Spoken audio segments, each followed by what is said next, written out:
Assalamualaikum warahmatullahi wabarakatuh. Back to my channel Kang Roy Official. Salam edukasi, salam sobat ternak buat para peternak semuanya. Pentingnya para peternak memperhatikan pejantan entok. Karena untuk indukan entok tanpa dibuahi sang pejantan, telur yang dihasilkan akan infertil. Ternak entok sistem pembibitan penting memperhatikan masalah pejantan ini, agar telur entok yang dihasilkan oleh indukan itu bisa fertil, diakibatkan karena dibuahi sang pejantan. Apabila kita ternak entok sistem pembibitan dan kita tidak memiliki pejantan entok yang tangguh, proses birahi atau perkawinannya itu maksimal, sempurna, otomatis telur yang dihasilkan itu tidak fertil. Sehingga para peternak itu tidak bisa panen DOE secara maksimal. Agar peternakan entok sistem pembibitan para peternak itu bisa maksimal, bisa panen secara lancar, pastikan pejantan entok yang peternak miliki itu bisa birahi secara sempurna. Ada beberapa hal yang mempengaruhi sang pejantan proses perkawinan atau birahinya itu tidak maksimal. Simak sampai selesai, jangan di skip agar teman-teman bisa mendapatkan informasi secara lengkap. Salah satu penyebab pejantan entok itu tidak bisa melakukan perkawinan secara maksimal, yaitu diakibatkan karena perkelahian antar pejantan.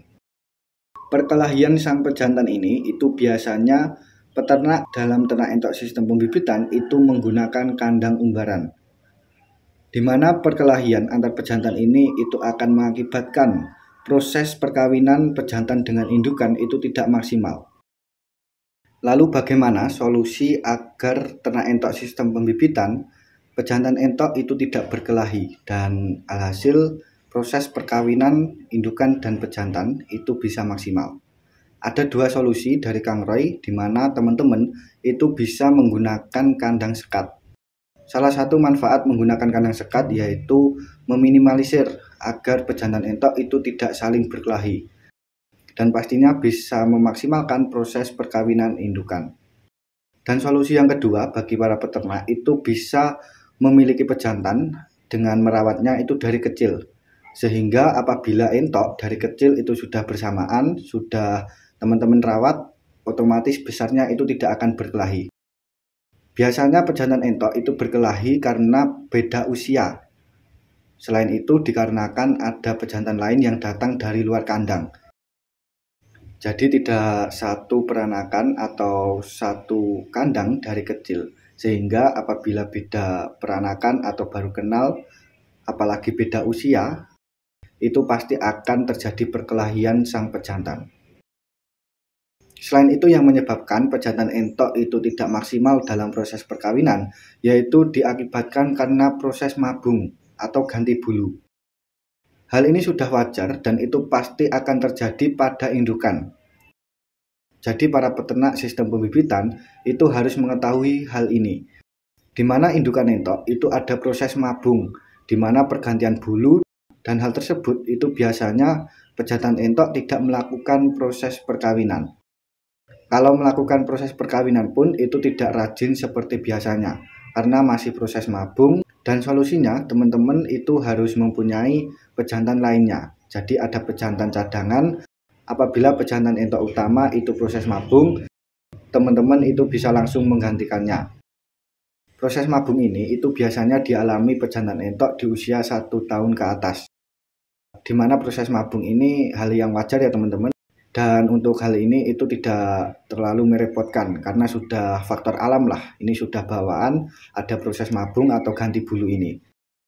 Solusinya agar pejantan entok itu cepat dalam mengalami proses mabung, para peternak itu bisa memberikan pakan yang bernutrisi untuk pejantan tersebut, agar bisa mempercepat proses mabung pejantan entok. Selain itu yang menyebabkan pejantan entok itu tidak maksimal dalam proses perkawinannya, yaitu diakibatkan perbandingan pejantan dengan betina itu tidak ideal. Jadi sangat penting sekali para peternak itu mengetahui perbandingan seperti apa pejantan dengan indukan itu agar seimbang. Apabila perbandingan ini tidak seimbang, otomatis akan mempengaruhi proses perkawinan. Dan biasanya pejantan entok itu tidak maksimal dalam proses membuahi sang indukan. Di mana perbandingan indukan ini, kalau dari Kangroy sendiri, itu biasanya satu bejantan itu bisa muat 6-8 indukan. Jadi maksimal 8 indukan, jangan lebih. Kalau lebih dari itu, biasanya indukan entok itu akan lama mengalami proses bertelur. Dan dampak lainnya dari perbandingan yang tidak ideal ini, selain proses perkawinan yang tidak maksimal, biasanya itu akan mengakibatkan pejantan entok kelaminnya itu keluar. Kelaminnya itu tidak masuk atau tidak normal. Itu diakibatkan karena pejantan entok sering birahi dan perbandingannya itu tidak maksimal, terlalu over, dan itu harus dicegah. Caranya yaitu para peternak harus mengetahui perbandingan berapa agar ternak entok sistem pembibitan ini indukannya itu seimbang. Di mana perbandingan ini sangat penting sekali ya teman-teman. Selain mempengaruhi pejantan entok, itu juga akan mempengaruhi sang indukan. Di mana apabila indukan entok itu terlalu banyak dan pejantannya tidak ideal, hal tersebut akan mempengaruhi indukan entok lambat bertelur. Jadi buat para peternak yang selama ini itu mengalami juga permasalahan indukan entok itu lambat bertelur, ketahui perbandingan indukan entok pejantan dengan indukan itu sudah tepat atau belum. Jadi itu sangat penting dan sangat berpengaruh bagi produksi indukan entok. Selanjutnya yaitu diakibatkan karena usia pejantan. Apabila usia pejantan itu tidak ideal, itu juga akan bisa menghambat proses perkawinan indukan. Apabila pejantan entok itu terlalu muda, fertilitas telur yang dihasilkan itu juga tidak sempurna. Dan apabila pejantan entok itu terlalu tua, tingkat fertil telur yang dihasilkan indukan itu juga tidak maksimal. Jadi seperti apa yang harus kita lakukan sebagai peternak untuk masalah usia pejantan ini? Dimana untuk usia pejantan sendiri itu idealnya kalau paling muda itu di angka 8 bulanan. Di angka 8 bulanan ini itu pejantan entok sudah birahi secara lancar, jadi sudah tidak belajar lagi teman-teman. Biasanya kalau di bawah usia 8 bulan, itu pejantan entok itu masih proses belajar.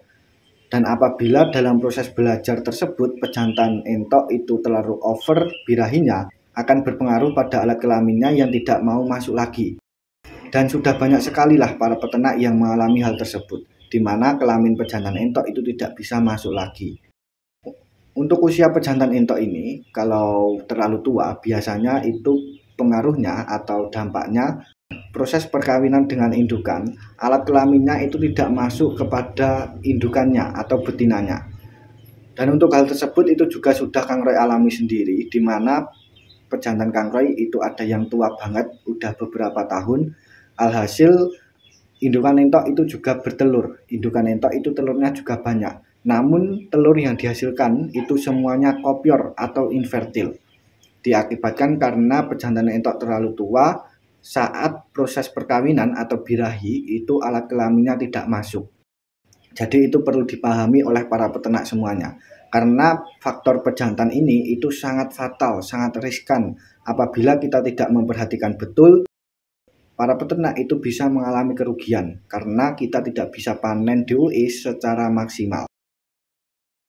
Selain itu yang harus diketahui oleh para peternak sistem pembibitan, agar pejantan entok itu bisa melakukan perkawinan secara maksimal, pastikan para peternak itu memperhatikan ransum pakan. Ransum pakan ini juga akan berpengaruh, akan berimbas pada proses perkawinan indukan entok. Apabila ransum pakan kita itu tidak bisa memenuhi nutrisi yang dibutuhkan oleh pejantan entok, itu akan menghambat proses birahi.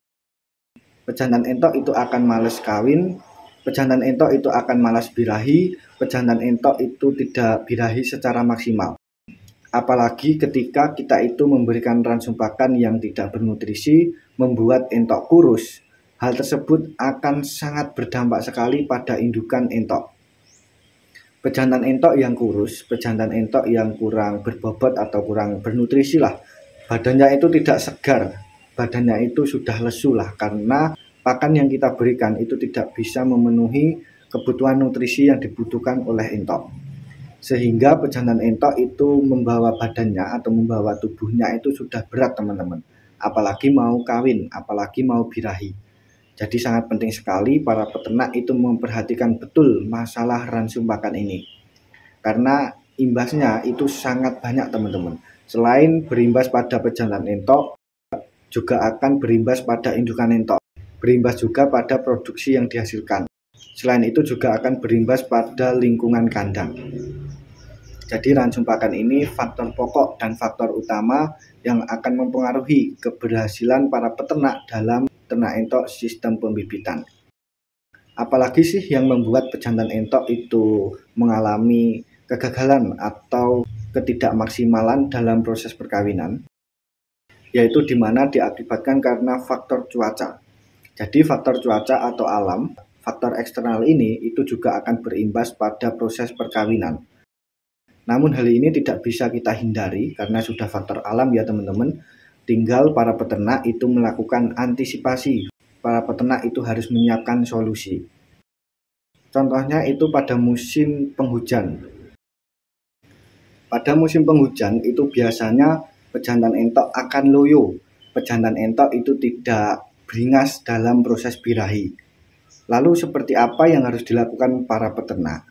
Di mana para peternak itu bisa memberikan ramuan herbal yang hangat-hangat seperti jahe, seperti bawang putih dan lain sebagainya. Sehingga hal tersebut itu bisa menetralisir atau menormalkan suhu badan pejantan entok tersebut. Hal ini sangat sering dialami oleh para peternak, di mana ketika memasuki musim penghujan itu akan berpengaruh sekali pada proses perkawinan pejantan entok. Agar para peternak itu tidak terkendala oleh hasil panennya, diakibatkan karena pejantan entok tidak melakukan proses birahi secara maksimal, pastikan para peternak itu segera melakukan antisipasi. Para peternak segera melakukan tindakan, di mana para peternak itu juga bisa memberikan toge, bisa memberikan ramuan-ramuan herbal atau obat dari toko ternak dan lain sebagainya. Intinya apabila ada kendala dalam proses perkawinan sang pejantan entok, segera para peternak itu melakukan tindakan. Karena hal tersebut itu akan berimbas fatal, berimbas pada hasil panen yang didapat oleh para peternak, dan pastinya hal tersebut akan mendatangkan kerugian bagi para peternak semuanya. Terima kasih ya teman-teman, semoga bisa bermanfaat dan pastinya bisa membantu para peternak semuanya. Karena faktor pejantan ini sangat fatal dan sangat riskan apabila para peternak itu tidak memperhatikannya. Di mana faktor pejantan itu salah satu faktor kesuksesan dalam ternak entok sistem pembibitan. Terima kasih, salam edukasi, salam inspirasi bagi para peternak semuanya. Wassalamualaikum warahmatullahi wabarakatuh.